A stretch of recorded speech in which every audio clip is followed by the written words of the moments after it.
Hey, welcome back. I've got a great episode for you today. We are continuing our series, our Unwrapped, getting the holiday season that you really want today. But before I dive in, I want to tell you about Wednesday, November 29th at 10 a.m. Central Standard Time. I am doing live coaching for anyone who has a question in our Divine Destiny Facebook group. The link is in the show notes. It is a free Facebook group, so come join us and bring your questions. If you're in the group, you'll get the Zoom link to join us.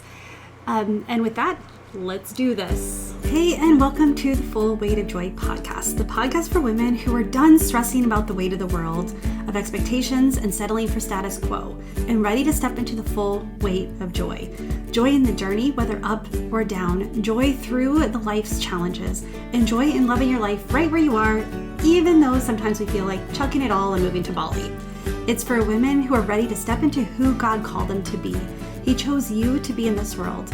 He created you for a specific purpose. God called us to be the light on a hill, and by embracing who you are and whose you are, you can stand on that hill and shine. The best part, when you're standing next to another woman who's also on the journey, the world gets brighter. My name is Tammy. I'm your host and a master certified life coach and a trained therapist. For over a decade, I've been helping women do just that. Step into who they're called to be and shine. Are you ready, friend, to start your journey? Let's do this.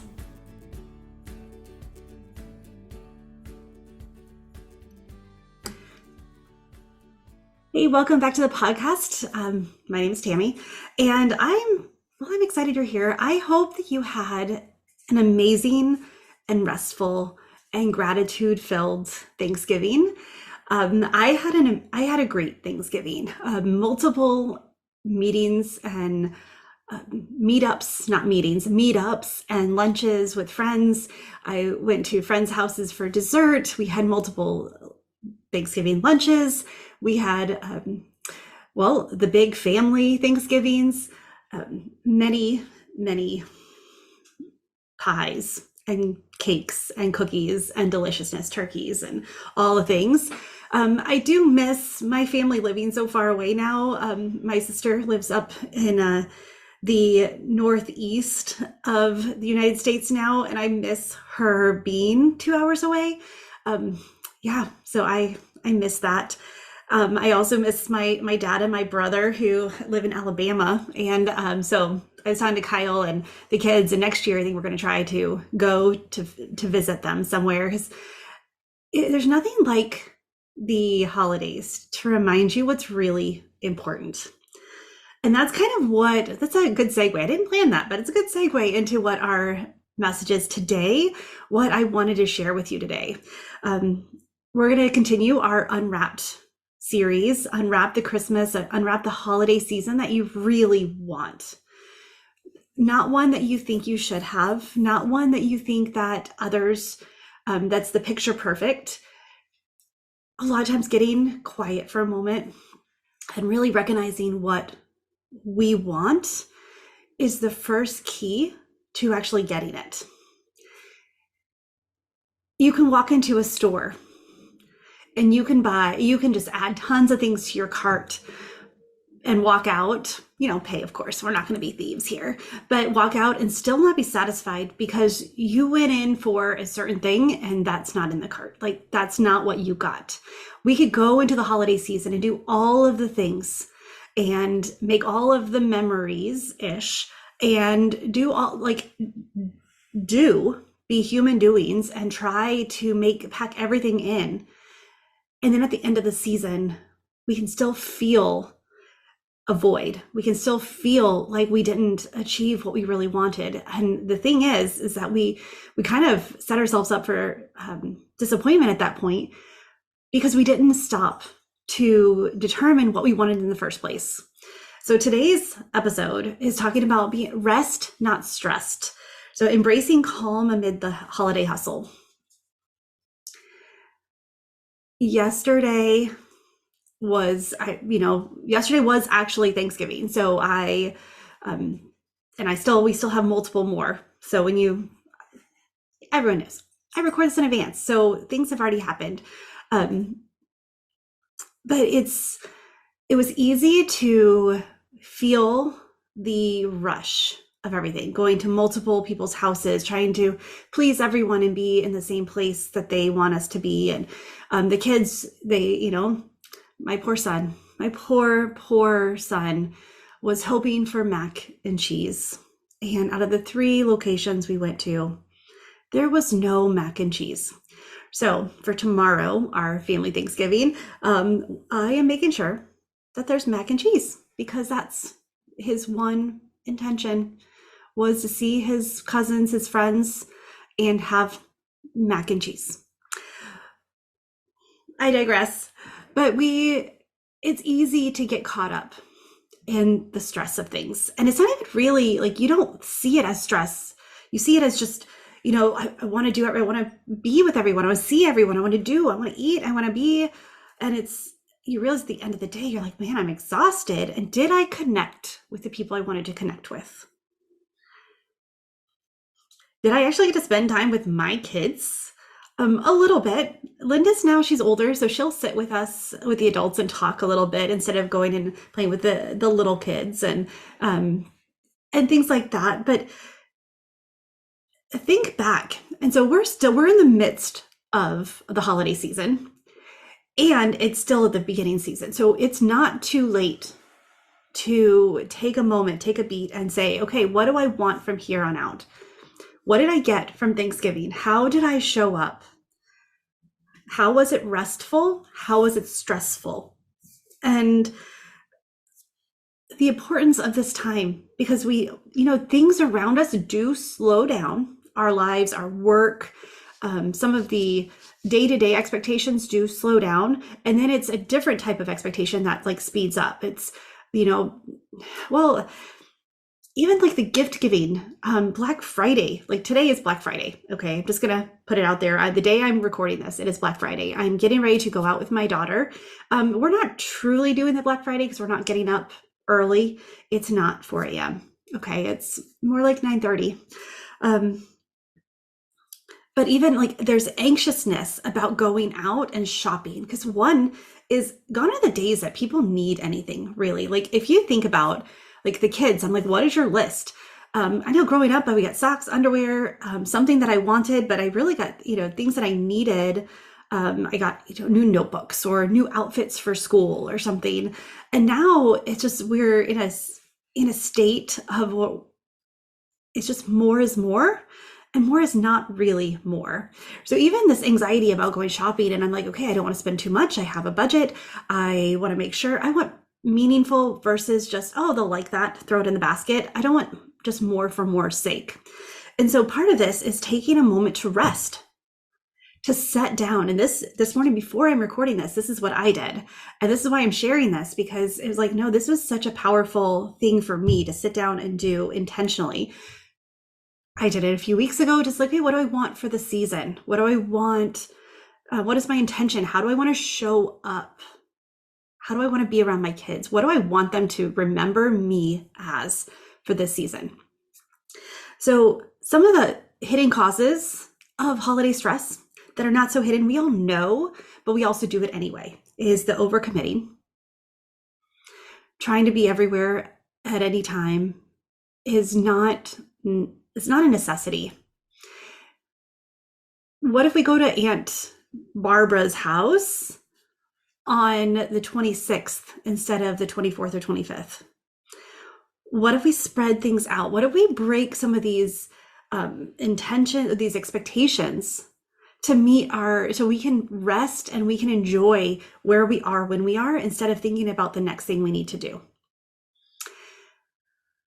We are talking our small family Christmas. We're talking about doing it on December 30th. That way because Kyle's kids have all the, their other side of the family, their extended family. And it's like, we don't want to be just in the middle of it. We want to actually like have time just to be. So we're like, well, we can still wear our Christmas jammies. We can still bake cookies. We can still make a Christmas ornament. We can still do our traditions, and maybe even add another one, because since it won't be the rush of the holidays, they're all old enough now that it's okay. So what if we, instead of overcommitting, we look and we spread things out so it's not feast or famine on days. Also say no to things that don't align with your priorities. You don't have to go to everything. You also don't need to make 10 things to go to everything. Like, make something to add just because it's fun. Make something that have your usual, what you bring, and just make multiples of those and then just have it and take it. But don't overcommit. What is that getting you? What is that getting your kids? What is that getting your family? How are you showing up for your family when you overcommit to extended family, or to, thinking about the realm of responsibility, the core 3 rings that are your responsibility to support and to encourage and to uplift and to pour into. And if you start pouring into those outer layers, it takes from those inner people. So ask them, which one of these do you want to do?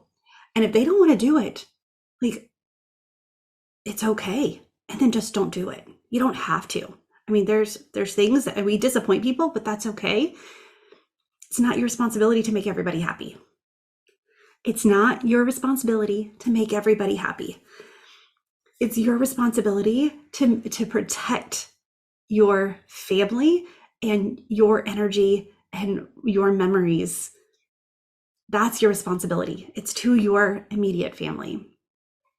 So the next is the financial pressure. I talked about Black Friday and how my daughter and I, we're on a budget. We know kind of, the hard part is I know kind of what I want to spend on everyone. I don't know what I want to get. I much rather the other way around, where I know what I want to get them and then I can just find the deal.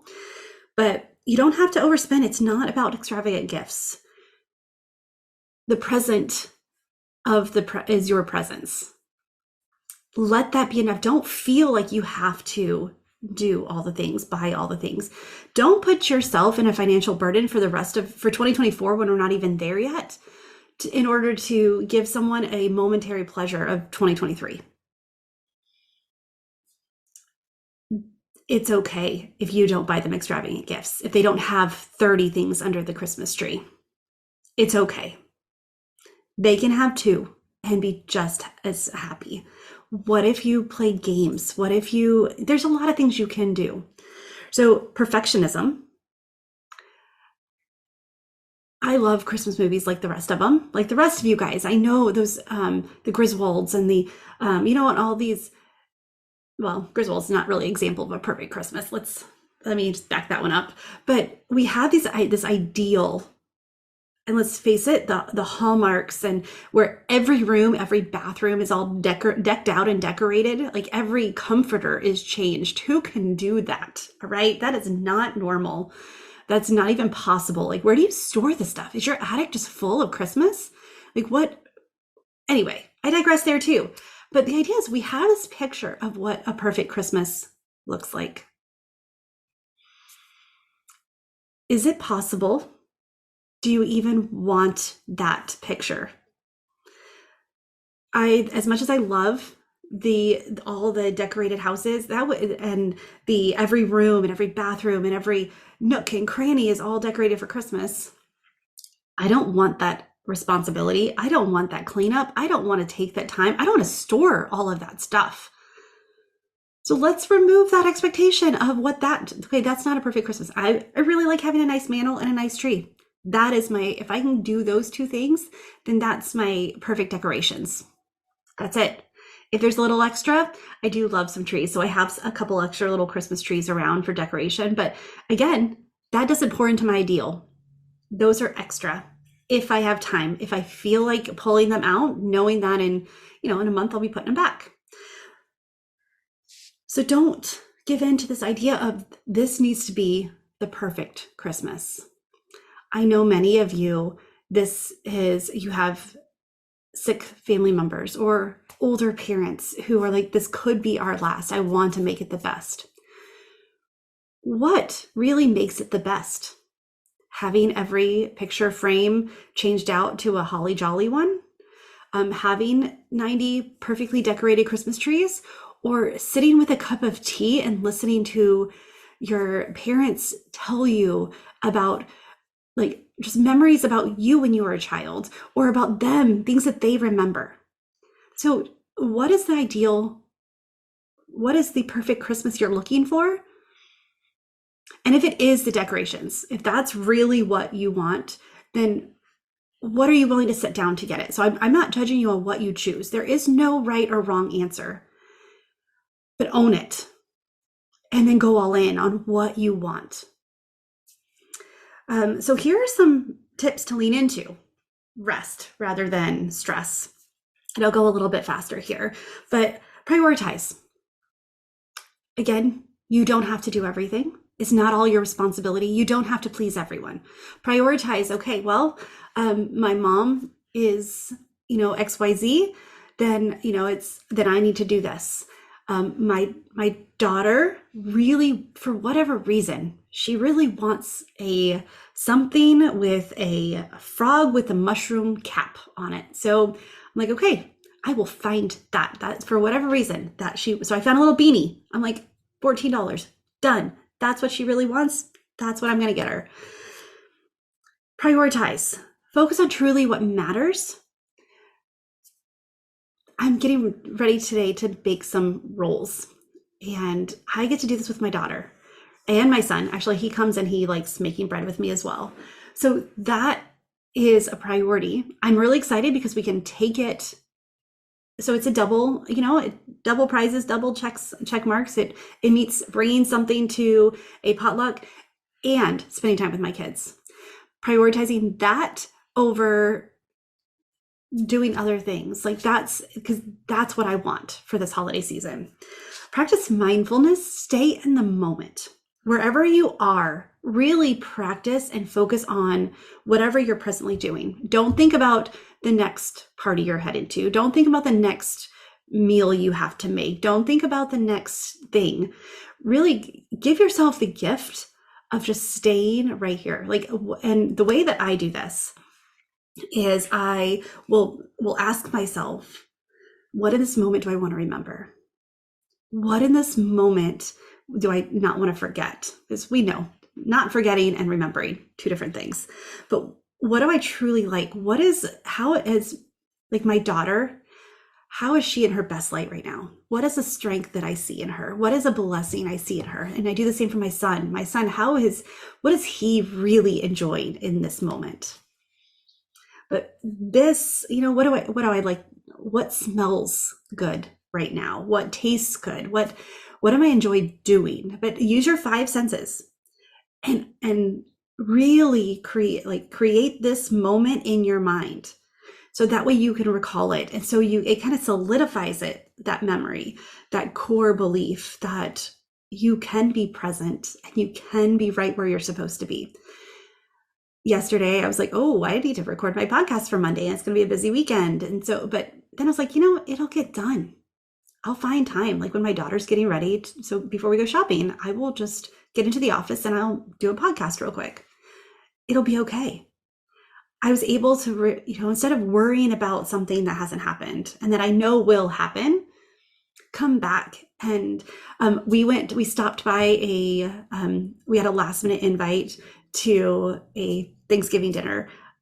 I didn't bring anything. I didn't have anything because literally we were on our way somewhere else. And they're like, stop by.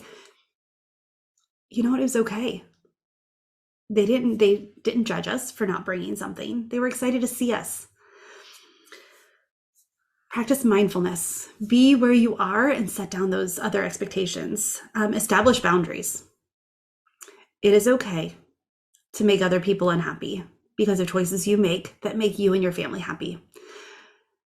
You don't have to overcommit. You can say no to activities, especially if you're going to see them on Christmas Day. You don't need to also, squeeze them in Christmas Eve and 2 days before Christmas. And, if you can, great. If that person is one of them that you need to, then by all means, because that's your priority. But seeing everybody all the time and multiple times, if it doesn't work out, give yourself some grace. Create simple traditions. So one of my favorite New Year's Eve traditions is we get a new game. This is something that we started. I grew up overseas. I grew up in a military household, And my dad wasn't always with us on the holidays, as a lot of military men and women aren't. But I remember we always, whenever we celebrated New Year's, so we would do it sometimes, the 3rd of January, if that's when my dad was home. But when we did it, we always had a new game and we played it together. And that is one of my favorite memories, and one of the things that I brought into with my kids. So we get a game and we play it, and New Year's is all about just our core family. We have, there's extended, there are people, there's friends, but even then, like typically though, like I would much rather spend that day with my core family and just being and just laughing. And so, especially because they're getting older and soon they're going to want to go with their significant others, their, friends. Isaac will be driving next year, so who knows where he'll be. But those memories are what I want. So simple traditions. Getting a game can happen anywhere. If we're traveling, we can be in the hotel room and have a game and play it. If we are at a friend's house, we can bring a game with us. But making a simple tradition like that, instead of having all of the things, like we have this to eat and we do this, like what's one thing in here that it can be the tradition, the anchor of the tradition that we can bring with us. And that's what we do. So keep your traditions simple. Don't overcomplicate them. Don't. What is the one aspect that you really love, and just hold on to that, like with dear life. The last one is seek help. I have older kids now, so I ask them for help. They do a lot of the like cutting and chopping, and we bake things together. The decorating, like my son, while I was working a few days ago, when I was like, okay, get all of the ornaments for the tree, like bring them out of the attic. So that way tonight when I'm done working, we can trim the tree. So delegate help. That's something that I would have done last year, 2 years ago, but now he's old enough. He can find them. He can know how to make sure you don't step on the pipes and put your foot through the attic and all of that. Like, he is old enough and he is capable of doing that. So I let him. So delegate to anyone who's capable. And maybe they're not quite capable of doing it how you want it, but empower them to try. So as we're letting go of these expectations of this perfect Christmas, this live within your financial means, and even just because you have the money doesn't even mean you need to spend it. Like, we feel like if there's other ways to show love than buying something. There's a lot of it. Like, think about people's love languages. Is their love language even gift giving or gift receiving? Is it quality time? Why don't you take them to lunch or to coffee or do something? Like, really look at what their love language is and give them a gift based on that, instead of just buying them something else that they'll like. I mean, we're not going to buy them something we know they're not going to like, but do they need it? Do they need another XYZ? Or should they go, let's go axe throwing together, and build another core memory there. So that's kind of what I'm talking about there with the finances. Like, look at what their love language is and give them something based on that. And then just don't do it all. You don't have to do it all. Like, you get to pick and choose. Yeah, we're adults. We don't have to do anything. Like, I'm the mom. You're the mom. You make the rules. You make the rules. You can decide what you're going to do and what you're not going to do. You can set down old traditions if they no longer serve your family. You can pick up new ones as your kids get older, and it's okay. So one of the verse that I really was looking at today is Exodus 33:4. And he said, "My presence will go with you and I will give you rest." When do we feel Jesus more? When is he around us more? And like, everything is Jesus is the reason for the season. So why would he not give us rest during this time frame? Why would he not encourage us to take a moment? Because the reason for the season is Jesus, not gift giving. If 3 gifts is good enough for Jesus, then don't you think your kids can do with less too? We don't. Presents, as in gifts, are not the purpose of the season. It's the presence that you can bring. It's inviting memories and family and a connecting, true connection. Love your neighbor. That is what Jesus called us to do.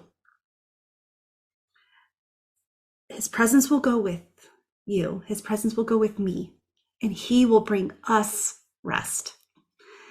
So how can you bring rest into this season? How can you be more mindful? How can you be more centered? How can you set down those old expectations and unwrap a Christmas, a holiday season that you really, really want? One way is getting clear on what you want. A lot of times we cannot, it's hard to identify, it's hard to acknowledge our true core needs without support. So this is a gift to you, is get on a call with me. Let's discover, let's talk. If you want to talk holiday, you want to narrow down, okay, what is the most important? Because I love gift giving. I love trimming the tree. I love cooking. I love doing all the things. How do I find the one intention that threads it all together? Let's talk about it. Get on a call with me, 20 to 30 minutes, free. I guarantee that when you walk away from that call, when you hang up the call, when we get off of Zoom, you'll know what your next step is. You'll know and have a clear vision of what your intention is for the moment, for the next moment. So click on the link below. I do have limited time during the holidays. I am, I am excited about what's coming with Shine in 2024. So you're not going to want to miss that. What if you could set down all of the expectations and really show up as your best self, embracing your strengths, your talents, your gifts, embracing the highlights that God has shown you? What if you can make that change that you've been feeling is necessary and is coming and you've been avoiding? How much longer do you want to feel like something needs to give, something needs to change before you actually take the steps? I'm giving you the gift of let's do this together. So get on my calendar, DM me, let's chat about what is possible. All right, with that, friend, choose joy until joy chooses you, and I will see you next week. Bye for now.